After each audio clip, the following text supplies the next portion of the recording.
നിങ്ങൾക്ക് നൽകിയിട്ടുള്ള സമ്പത്ത് നിങ്ങൾ ചെലവഴിക്കുക. സമ്പത്ത് നമ്മളതല്ല, അത് അള്ളാഹുവിൻ്റെതാണ്. അള്ളാഹു ഒരാൾക്കാരെ ഏൽപ്പിച്ചു എന്ന് മാത്രം. ആ ഏൽപ്പിക്കപ്പെട്ട ആള് എങ്ങനെ ചെലവാക്കുന്നു എന്നതിനെ സംബന്ധിച്ച് തീർച്ചയായും അള്ളാഹു സുബ്ഹാനഹു വ തആല നമ്മളോട് ചോദിക്കും. അത് മാത്രമല്ല, റസൂലുള്ളാഹി സ്വല്ലല്ലാഹു അലൈഹി വസല്ലം കഅബ് ബിൻ ഉജ്റ ഉദ്ധരിക്കുന്ന ഹദീസാണ്. അദ്ദേഹത്തെ വിളിച്ചുകൊണ്ട് റസൂൽ പറയും, യാ കഅബ് ബിൻ ഉജ്റ, നീ വലാ തർബു ജസദ് വലാ യർബു ജസദുൻ മിൻ സുഖ്തിൻ ഇല്ലാ കാനത്തിൻ നാറു ഔലാ ബിഹി. അല്ലാഹുവിന്റെ റസൂൽ പറയാണ്, ഹറാമിലൂടെ ഉണ്ടാകുന്ന സമ്പത്ത്, ആ സമ്പത്തിലൂടെ വളരുന്ന മനുഷ്യ ശരീരങ്ങൾ ഫഹുവ ഔലാ ബിഹി ഫിന്നാർ, അതാണ് നരകത്തിൽ ഏറ്റവും യോജ്യമായത്, നരകത്തിൽ നാളെ ഏറ്റവും കൂടുതൽ കത്തിക്കപ്പെടുന്നതും അതായിരിക്കും എന്ന് റസൂലുള്ളാഹി സ്വല്ലല്ലാഹു അലൈഹി വസല്ലം തങ്ങൾ പഠിപ്പിക്കുകയാണ്. അതുകൊണ്ട് പ്രിയമുള്ളവരെ, പറഞ്ഞു വരുന്നത് സമ്പത്തിന്റെ കാര്യം വളരെ ഗൗരവമാണ്. നമ്മൾ സൂക്ഷിച്ചിട്ടില്ല എങ്കിൽ തീർച്ചയായും നാളെ പരലോകത്ത് ഖേദിക്കേണ്ടി വരും. അതുകൊണ്ട് തന്നെ ചില ആൾക്കാര്, നമ്മുടെ വിഷയം അതാണല്ലോ, കച്ചവടം. കച്ചവടം എന്ന് പറഞ്ഞാൽ സമ്പത്ത് ഉണ്ടാക്കേണ്ട ഒരു മേഖലയാണ്. റസൂലുള്ളാഹി സ്വല്ലല്ലാഹു അലൈഹി വസല്ലം തങ്ങൾ പറഞ്ഞു, അത്യബുൽ കസ്ബി ഇൻദല്ലാഹ്, അള്ളാന്റെ അടുക്കൽ ഏറ്റവും നല്ല സമ്പാദ്യം എന്ന് പറയുന്നത് രണ്ട് കാര്യങ്ങളാണ്. ഒന്ന് അമലുർ റജുലി ബിയദിഹി, ഒരാൾ സ്വന്തം കൈകൊണ്ട് അധ്വാനിക്കുന്നത്, കൈപ്പണി അല്ലെ, ഓരോരുത്തരും അവരുടെ കഴിവുകൾ അനുസരിച്ച് അധ്വാനിച്ചുണ്ടാക്കുന്ന പണി, അതിന്റെ സമ്പത്ത്, അത് രസം, അത് വേറെ തന്നെയാണ്. രണ്ടാമത്തേത് അൽ ബൈഉൽ മബ്റൂർ, ഹറാമില്ലാത്ത കച്ചവടം. ഇതാണ് അല്ലാഹു സുബ്ഹാനഹു വ തആല ഏറ്റവും നല്ല സാമ്പത്തിക മാധ്യമമായി നമുക്ക് പഠിപ്പിച്ചിരുന്നത്, അല്ലാഹുവിന്റെ റസൂൽ സല്ലല്ലാഹു അലൈഹി വസല്ലം. അപ്പൊ അതുകൊണ്ട് തന്നെ ഒരു കച്ചവടക്കാരൻ അവൻ ചെയ്യുന്ന കച്ചവടം സംബന്ധിച്ച് അറിവില്ല എങ്കിൽ പണ്ഡിതന്മാരോട് ചോദിക്കണം. ഫസ്അലു അഹ്ല ദിക്രി ഇൻ കുൻതും ലാ തഅലമൂൻ, അറിവില്ലെങ്കിൽ ആ കാര്യം പണ്ഡിതന്മാരോട് ചോദിച്ചിട്ട് വേണം നിങ്ങൾ ഇത് ചെയ്യാൻ. എല്ലാവർക്കും എല്ലാം അറിഞ്ഞണമെന്നില്ല. കാരണം റസൂലുള്ളാഹി തങ്ങളുടെ കാലഘട്ടത്തിലുണ്ടായ കച്ചവട രീതിയല്ല ഇപ്പോൾ ഉള്ളത്, ഇപ്പോൾ ഉള്ളതല്ല നാളെ വരാൻ പോകുന്നത്. കച്ചവട രീതി മാറിക്കൊണ്ടേയിരിക്കുകയാണ്.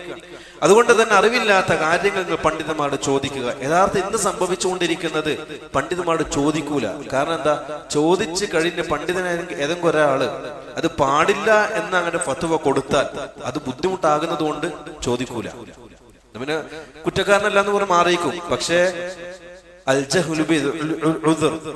ജഹ്ൽ ഉദറാക്കപ്പെടുന്ന മേഖലയല്ല അത്. കാരണം പണ്ഡിതന്മാർ ഇന്ന് ധാരാളം ഉണ്ട്, ഈ വിഷയങ്ങൾ പഠിച്ച ആൾക്കാരുണ്ട്, കൈകാര്യം ചെയ്യുന്ന ആൾക്കാരുണ്ട്. അതുകൊണ്ട് തന്നെ അവന് ചോദിക്കാനുള്ള മാർഗങ്ങളും വസീലകളും വളരെ എളുപ്പമാണ്.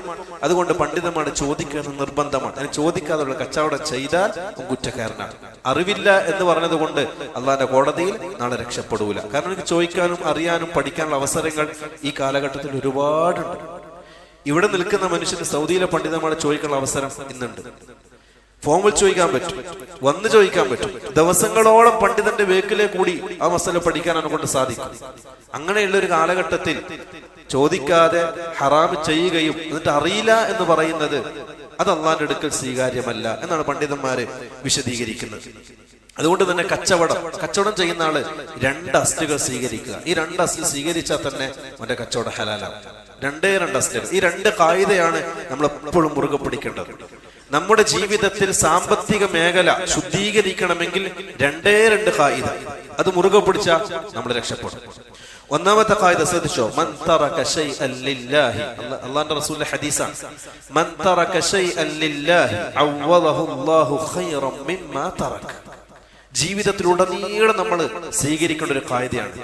മൻ തറക ശൈഅൻ ലില്ലാഹ്, അല്ലാഹുവിന് വേണ്ടി ഒരാൾ എന്തെങ്കിലും കാര്യം ഉപേക്ഷിച്ചാൽ അവ്വദഹു അല്ലാഹു, അല്ലാഹു അവന് പകരം നൽകും ഖൈറൻ മിമ്മാ തറക, അവൻ ഒഴിവാക്കിയതിനേക്കാൾ ഉത്തമമായത്.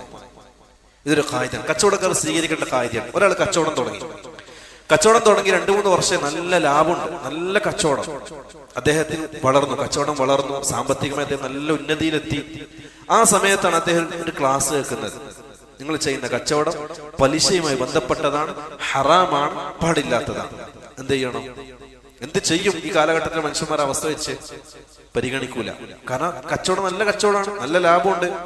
അവിടെയാണ് ഈ കായിക ഫിറ്റ് ചെയ്യേണ്ടത്. മൻ തറക ശൈഅൻ ലില്ലാഹ്, അല്ലാഹുവിന് വേണ്ടി ആരെങ്കിലും ഒരു കാര്യം ഉപേക്ഷിച്ചാൽ, ഹറാമാണെന്ന് അറിഞ്ഞപ്പോ അത് ഒഴിവാക്കി, അതിന്റെ ലാഭങ്ങളോ അതിന്റെ നേട്ടങ്ങളോ ഒന്നും നോക്കാൻ നിന്നില്ല, ഒഴിവാക്കിയാൽ അവ്വദഹു അല്ലാഹു ഖൈറൻ മിമ്മാ തറക, അവൻ ഒഴിവാക്കിയതിനേക്കാൾ ഉത്തമമായത് അല്ലാഹു അവന് നൽകും.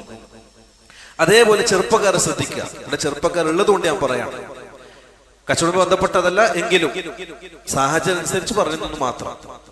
ചെറുപ്പക്കാർ ശ്രദ്ധിക്കേണ്ട ഒരു കാര്യം, അള്ളാഹ്ക്ക് വേണ്ടി ഒരു ഹറാമിനെ വേണ്ടാന്ന് വെച്ചാൽ തീർച്ചയായും അതിന്റെ സമയമാകുമ്പോ അതിനേക്കാൾ ഹൈറായത് അള്ളാഹു അവന് നൽകും. തീർച്ചയായും അത് ഏതായാലും. ചെറുപ്പക്കാർ സാധാരണ അവർ ഈ പ്രായത്തിൽ ഉണ്ടാകുന്ന ചില കുരുത്തക്കേടുകൾ ഉണ്ടല്ലോ, അവർ ആലോചിക്കേണ്ട കാര്യമാണ്. അള്ളാഹ്ക്ക് വേണ്ടി ആ കാര്യം വേണ്ടാന്ന് വെച്ചാൽ അതിനേക്കാൾ ഉത്തമമായത് സമയമാകുമ്പോ അള്ളാഹു നൽകുന്നതാണ്. അതും നമ്മുടെ ജീവിതത്തിന്റെ ഖായിദയായി സ്വീകരിക്കുക. രണ്ടാമത്തെ ഖായിദ പണ്ഡിതന്മാർ സാധാരണ പറയാറുള്ളത് മക്സബുൻ ഖലീലുൻ ഫീഹി ബറക.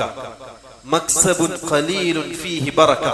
ബറക്കത്തുള്ള സമ്പത്ത് അത് കുറച്ചേ ഉണ്ടാവും.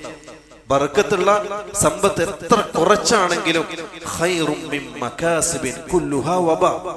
നമ്മൾ സ്വീകരിക്കേണ്ട ഖായിദയാണത്. ഒന്ന്, ബറക്കത്തുള്ള സമ്പാദ്യം അത് കുറച്ചേ ഉണ്ടാവും, അത് മതി, അതാണ് ഖൈർ. മിൻ മകാസിബിൻ കുല്ലുഹാ വബാ. ഹറാമായ ബറക്കത്തില്ലാത്ത മലയോളമുള്ള സമ്പത്തിനേക്കാൾ ഖൈർ ആ കുറച്ച് സമ്പത്താണ്. ബറക്കത്തുള്ള കുറച്ച് സമ്പത്ത് അല്ലേ? ബറക്കത്തുള്ള കുറച്ച് സമ്പത്താണ് ഹറാമായ മലയോളം കുന്നുകളോളമുള്ള സമ്പത്തിനേക്കാൾ നിങ്ങൾക്ക് ഉത്തമം. ആ ബർക്കത്തുള്ള ചെറിയത് കൊണ്ട് സന്തോഷകരമായി നിങ്ങൾക്ക് ജീവിക്കാൻ പറ്റും. ആ ഹറാമാണ് സമ്പത്താണെങ്കിൽ ദുനിയാവിൽ തലവേദനയാണ്, നാളെ ആഖിറത്തിനും തലവേദനയാണ്. അള്ളാഹു കാക്കട്ടെ. നമ്മുടെ സാമ്പത്തിക മേഖലകളൊക്കെ അള്ളാഹു ശുദ്ധീകരിച്ചു തരട്ടെ.